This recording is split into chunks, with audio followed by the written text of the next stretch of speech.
section 4.3, and I'm now going to be looking at question 6, and I'll be doing E as an example. Here it's asking to indicate whether each trigonometric ratio is positive or negative. Do not use a calculator. So E here, I'm going to be looking at tan of 13 pi over 6. Now with tan, first things first, let's remember that tan theta is the same thing as y over x when you're talking in terms of coordinates on the circle. So we're asking you what's the y coordinate divided by the x coordinate, that's tan theta.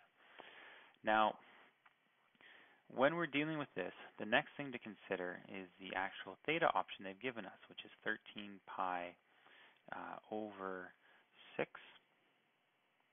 Yeah, I forgot it there for some moment. I don't know why. Sorry about that. 13 pi over 6. Well, let's see, where's the common denominator? Well, 12 is a multiple of 6, so 13 pi over 6 is the same thing as 12 pi over 6 plus pi over 6. So now you should hopefully realize that 13 pi over 6 being 12 pi over 6 plus a pi over 6, and if you look here, this 12 pi over 6 is 12 is a multiple of 6 by 2. I don't think that's a good way to explain it. 3, 2, 1. So the next thing to consider is 13 pi over 6, which can break down, if you look at the common multiple, would be 12 pi over 6 plus an extra 1 pi over 6. So 12 pi over 6 is the same thing as 2 pi plus the little bit, the pi over 6 that's left over. So I need to consider this to figure out where I am on the quadrant. So all the way around once is going to give me 2 pi.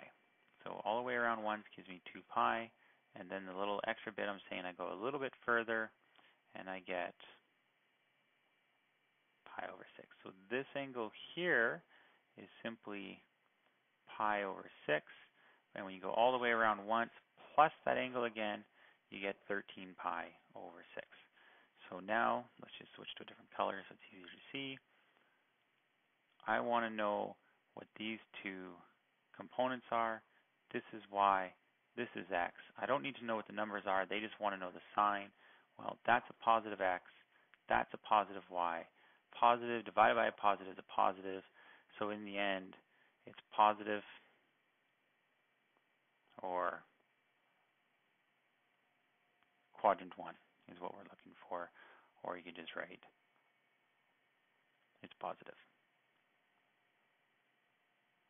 All right, so that's all they're looking for here. So that's how we solve question 6.